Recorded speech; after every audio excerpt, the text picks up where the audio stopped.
शिवम, मेरे घर जल्दी आइए, मैं बर्बाद हो गई हूँ, मेरे घर में चोरी हो गई है। प्रिया शिवम को फोन कर यह बात बताती है।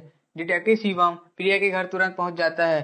प्रिया बताती है कि लॉकर खुला हुआ था और उसमें से सारा कैश और गहने गायब है। करीब 3 लाख रुपए कैश थे। शिवम घर की अच्छी तरह से तलाशी लेता है। अलमारी में उसे 3 लोगों के फिंगरप्रिंट मिलते हैं। वह उन फिंगरप्रिंट को मैच करने के लिए लैब में भेज देता है और पूरे घर को ध्यान से देखता है कि दरवाजे के नीचे पैरों के निशान है और खिड़की भी टूटी हुई है और दरवाजा भी अंदर से लॉक है। फिर शिवम प्रिया से पूछता है कि ये सब कैसे हुआ। तो प्रिया बताती है कि मैं हमेशा की तरह 8 बजे सब्जी लेने जाती हूँ और 9 बजे तक आ जाती हूँ। इसी बीच यह चोरी हुई है। कि चोर को आपके बारे में पता था कि आपके घर में और कौन कौन है और आपको किसी पर शक है। मेरे घर में 2 लोग हैं, एक काम वाली बाई, दूसरा सिक्योरिटी गार्ड। इन दोनों में से कोई एक ही है। दरवाजे के पास के क्लू को देखकर शिवम को ऐसा क्यों लगा? सोचिए और आपका आंसर कमेंट कर बताइए।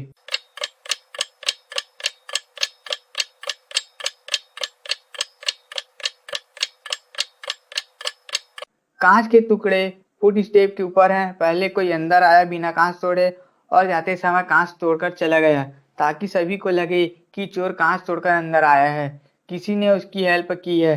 शिवम काम वाली बाई से पूछता है तो वह बताती है कि मैं गार्डन की साफ सफाई कर रही थी। फिर शिवम गार्ड से पूछता है कि मैं घर के बाहर पहरा दे रहा था, मुझे कुछ नहीं पता।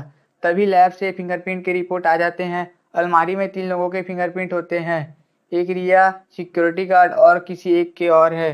शिवम समझ जाता है कि उस चोर की मदद किसने की है।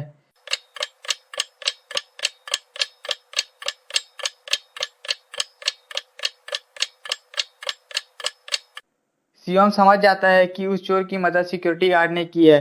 प्रिया कहती है पकड़ लो इस चोर को। लेकिन शिवम को ऐसा क्यों लगा जब दोनों जगह उसके फिंगरप्रिंट मिले? तो शिवम को उस पर शक क्यों नहीं हुआ?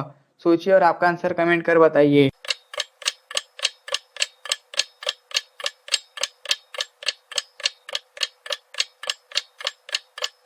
सिक्योरिटी गार्ड ने चोरी करने की कोशिश की लेकिन चोरी नहीं की। यदि सिक्योरिटी गार्ड ने चोरी की होती तो कोई तीसरे आदमी के फिंगरप्रिंट नहीं होते।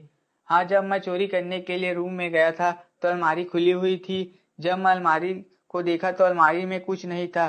फिर मैं वहां से चला गया, तभी वहां एक कपड़ा मिलता है। तो शिवम पूछता है कि यह कपड़ा किसका है? तो वह बताते हैं कि यह कपड़ा हमारा नहीं है, मतलब ये चोर का कपड़ा है। कपड़े में एक छोटा सा स्टिकर लगा होता है जिसमें किसी मॉल का नाम और शॉप नंबर लिखा होता है। शिवम तुरंत ही मॉल के लिए निकल जाता है और मॉल पहुंचकर शॉप में जाकर सीसीटीवी कैमरा चेक करता है। तो शॉप का मालिक बताता है कि यह हमारे पुराने कस्टमर हैं जो हमेशा कपड़ा यहीं से खरीदते हैं।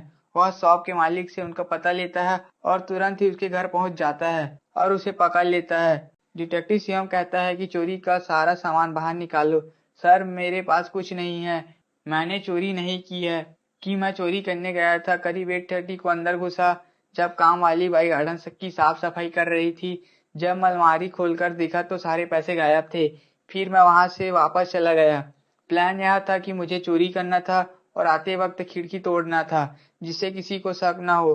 मैं खिड़की तोड़ना भूल गया तो जाते समय खिड़की तोड़ दिया। डिटेक्टिव श्याम कहता है मैं पहले ही समझ गया था कि खिड़की जाते समय तोड़ी गई है।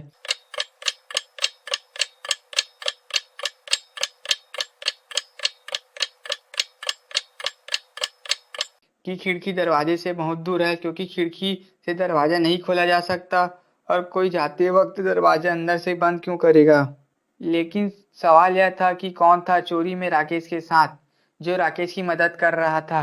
सर, मुझे कॉल आया था कि अलमारी से पैसा चुराकर घर में छिपा देना है, उसके लिए मुझे 50,000 मिलेंगे। राकेश के फिंगरप्रिंट अलमारी के फिंगरप्रिंट से मैच हो जाते हैं। तभी कचरे के डिब्बे में से एक ग्लव्स मिलता है। तो डिटेक्टिव सेवन समझ जाता है कि घर का कौन सा आदमी मिला हुआ है। कि आप सोचकर बता सकते हो? सोचिए और आपका आंसर कमेंट कर बताइए।